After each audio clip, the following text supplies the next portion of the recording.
America की ओर से Iran के परमाणु ठिकानों पर हमले की वजह से ईरान भड़का हुआ है। ईरान के सर्वोच्च नेता आयतुल्लाह सैयद अली खामेनाई ने अमेरिका को कड़ा चेतावनी भरा बयान दिया है। उन्होंने कहा कि अमेरिका को अब पहले से भी ज्यादा नुकसान और हमले के लिए तैयार रहना होगा। इस बयान को एक साफ धमकी के रूप में देखा जा रहा है, जो संकेत देता है कि ईरान युद्ध को रोकने के पक्ष में नहीं है और किसी भी वक्त अमेरिकी ठिकानों पर जवाबी हमला कर सकता है। बता दें कि अमेरिका ने ईरान के 3 प्रमुख परमाणु ठिकानों फोर्दो, नतांज और इस्फहान पर हमला किया है। अमेरिकी सेना ने इन ठिकानों पर पूरी तैयारी के साथ बम गिराए, जिसपे मुख्य निशाना फोर्दो था। इस बीच उन अटकलों के सच साबित होने का खतरा भी मंडराने लगा है, जिनमें कहा जा रहा है कि ईरान स्ट्रेट ऑफ हॉर्मोज को बंद कर सकता है, जो कि पूरी दुनिया के लिए सबसे महत्वपूर्ण तेल मार्गों में से एक है और इस कदम से दुनिया के सामने बड़ा संकट खड़ा हो सकता है। आइए जानते हैं क्यों जरूरी है हॉर्मोज, और बंद हुआ तो कैसे होगा इसका असर। इजराइल के साथ जंग के बीच ईरान पहले से ही स्ट्रेट ऑफ हॉर्मोज को बंद करने की चेतावनी देता रहा है। अब इजराइल के साथ ही अमेरिका के हमले के बाद यह आशंका बढ़ गई है कि ईरान हॉर्मोज को बंद कर सकता है। बता दें कि ये एक प्रमुख समुद्री तेल मार्ग है जिस पर ईरान का नियंत्रण है और यही एकमात्र वो रास्ता भी है जिससे होकर खाड़ी देशों से तेल की सप्लाई होती है। रिपोर्ट्स की माने तो इस रास्ते के जरिए ही दुनिया का 26% कच्चा तेल व्यापार होता है और अगर इसमें रुकावट आती है या फिर इसे बंद किया जाता है तो इसका असर अमेरिका समेत तमाम यूरोपीय देशों के साथ ही भारत पर भी साफ देखने को मिल सकता है। इस रूट में किसी भी तरह की बाधा विश्व तेल बाजारों में खलबली मचाने वाली साबित हो सकती है और क्रूड ऑयल प्राइस में जोरदार इजाफा हो सकता है। दुनिया के सबसे महत्वपूर्ण शिपिंग रूट में शामिल ये तेल मार्ग करीब 96 मील लंबा और अपने सबसे संकीर्ण स्थान पर 21 मील चौड़ा है। इसके दोनों दिशाओं में 2 मील चौड़ी 2 शिपिंग लेन है, जहां ईरान रोक लगा सकता है। ये हॉर्मोज फारस की खाड़ी को ओमान की खाड़ी और अरब सागर से जोड़ता है। अगर ईरान ये कदम उठाता है तो फिर कच्चे तेल की कीमतों में जोरदार इजाफा देखने को मिलेगा, क्योंकि जहाजरानी कंपनियों की परिचालन लागत में बढ़ोतरी होगी। रिपोर्ट्स की माने तो भारत में हर रोज तकरीबन 37 लाख बैरल क्रूड की खपत होती है और देश अपनी जरूरत का लगभग 80% क्रूड ऑयल आयात करता है और 40% सिर्फ खाड़ी देशों से आयात करता है। ऐसे में अगर कच्चे तेल की सप्लाई में किसी भी तरह की बाधा आती है तो फिर ये बाकी देशों के साथ ही भारत के लिए बड़ी मुसीबत खड़ा करने वाला साबित हो सकता है। 21 जून की रात को अमेरिका ने जो ईरान के 3 न्यूक्लियर साइट्स के ऊपर हमला किया है, इससे जो भी इजराइल और ईरान के बीच लड़ाई चल रही है उसमें एक नई दिशा आ गई है और लड़ाई भड़कने की जो है एक चांस बढ़ गई है, क्योंकि अमेरिका की डायरेक्ट इन्वॉल्वमेंट जो है वो शायद ईरान ही नहीं कई और देश भी इसको बर्दाश्त ना करें। जैसे हाल ही में यमन ने तो अनाउंस भी कर दिया है कि वो भी ईरान के साथ इस लड़ाई में हिस्सा लेगा। तो इससे आगे क्या हो सकता है? अब आगे देखिए, सबसे पहली बात तो ये है कि क्या अमेरिका कंटिन्यू करेगा या सिर्फ इस बॉम्बिंग के बाद बंद कर देगा। दूसरा, जो ईरान के मित्र देश हैं वो इस लड़ाई में आएंगे डायरेक्टली या इनडायरेक्टली।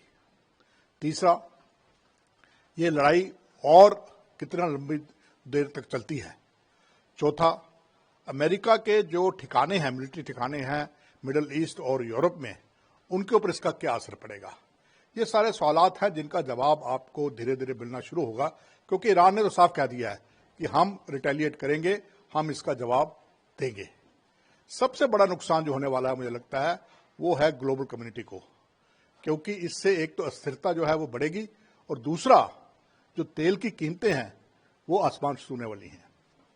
सर वही इससे, क्योंकि मिडिल ईस्ट जो है जो सारी कंट्रीज है वहाँ देश पूरा वर्ल्ड जो है डिपेंडेंट है उनके ऊपर ऑयल को लेके।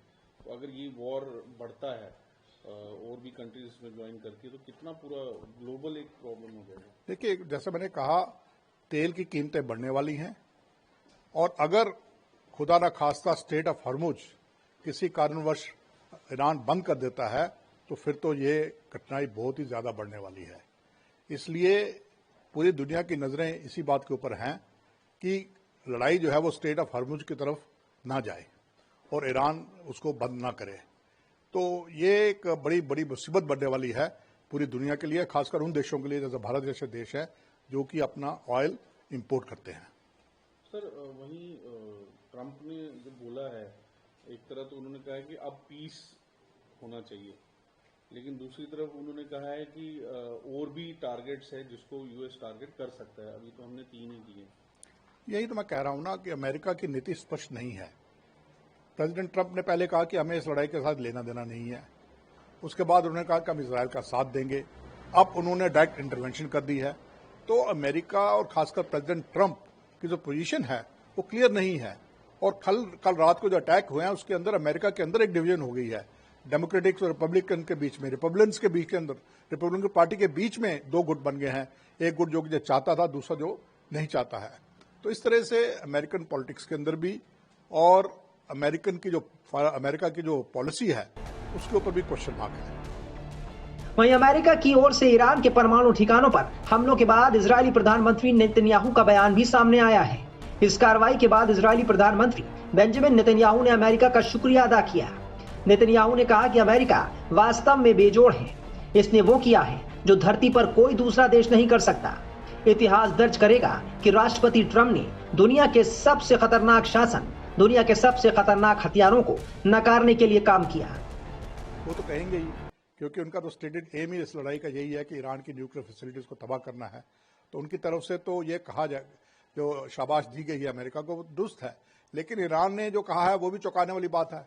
ईरान ने कहा है कि हमने वहां से पहले ही अपने जो वहां पे न्यूक्लियर हमारी एसेट्स थी हमने वहां से हटा ली थी, इसलिए वहां कोई नुकसान नहीं हुआ है। तो फिर फायदा क्या हुआ इस स्ट्राइक का?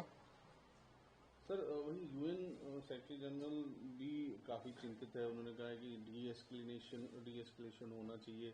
ये काफी डेंजरस हुआ जो भी यूएस ने किया। UN has become an ineffective body. एक बिल्कुल ही यूनाइटेड जो संयुक्त राष्ट्र है वो एक इनइफेक्टिव बॉडी बन चुकी है। अमेरिका संयुक्त राष्ट्र की सुनता नहीं है, अमेरिका अपनी मर्जी चलाता है, और जब अमेरिका कुछ करता है तो संयुक्त राष्ट्र भी चुप हो जाता है। तो इसलिए इनके बयानात पर ज्यादा ध्यान नहीं देना चाहिए। इंडिया को कितना असर हुआ है इस सारे? देखिए, इंडिया चाहता है कि ये लड़ाई दोनों देश मिलकर सुलझाएं और जल्द से जल्द जो खत्म होनी चाहिए। इंडिया नहीं चाहता कि किसी के दबाव में आकर लड़ाई खत्म की जाए। तो इसलिए भारत का जो मौकिफ है, भारत का जो स्टांस है, बिल्कुल साफ है। भारत उसको भी दृढ़ है। लेकिन जो हालात बन रहे हैं, जिनसे तेल की कीमतें बढ़ने वाली हैं और स्थिरता जो बढ़ रही है दुनिया के अंदर, उससे निश्चित है कि बाकी देशों की तरह भारत भी चिंतित होगा। तो क्या लगता है कि एस्केलेशन होगा? क्योंकि इसमें हो सकता है कि अगर एस्केलेशन हो तो चाइना और बाकी उनको भी पढ़ना पड़ेगा। इसमें बड़ी कंट्रीज को भी वर्ल्ड वॉर की तरफ जा रहा है। जैसे मैंने कहा कि वर्ल्ड वॉर की तरफ तो नहीं, लेकिन एस्केलेशन है। और जो ईरान के साथी हैं, जैसे उनका अपना नाम लिया आपने, चीन, नॉर्थ कोरिया,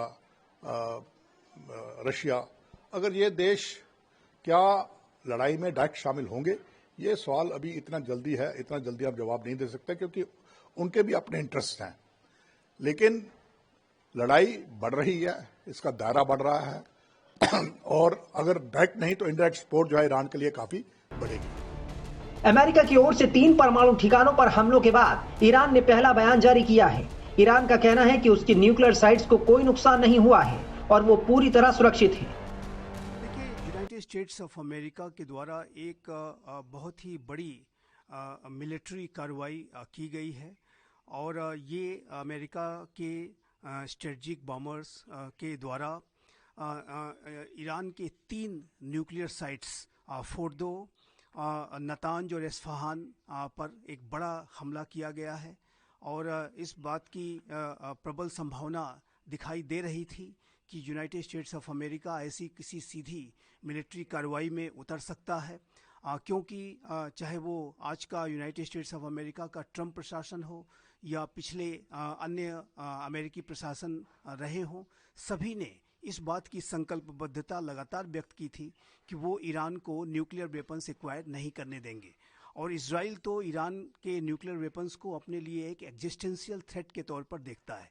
तो ऐसे में जब ईरान अपने न्यूक्लियर वेपन्स के प्रोग्राम को तेज गति से आगे बढ़ा रहा था और IAEA की बोर्ड ऑफ गवर्नर्स की बैठक में भी इस बात को स्वीकार किया गया था कि ईरान अपने यूरेनियम इनरिचमेंट के प्रोग्राम को तेज गति से आगे बढ़ा रहा है, तो ऐसे में ये जो बड़ी मिलिट्री कार्रवाई अपेक्षित थी, इमिनेंट थी।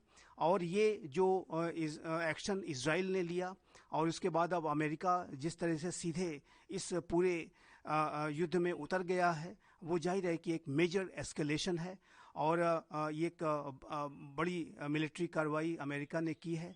और मेरे असेसमेंट के मुताबिक ईरान इसे ज़रूर रिस्पॉन्ड करेगा, लेकिन जो ईरान को जाहिर है कि इस इजरायली और अमेरिकन एक्शन से एक बहुत ही बड़ा डिवास्टेटिंग ब्लो उसे झेलना पड़ा है, एक उसे विनाशकारी क्षति उठानी पड़ी है।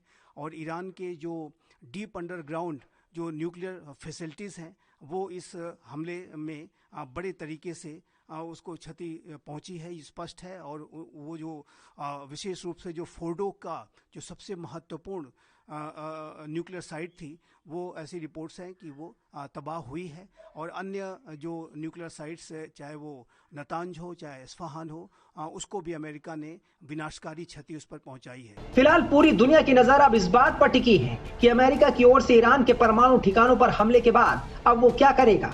क्या वो वार्ता का रास्ता अपनाएगा या फिर ये जंग और भीषण रूप लेगी।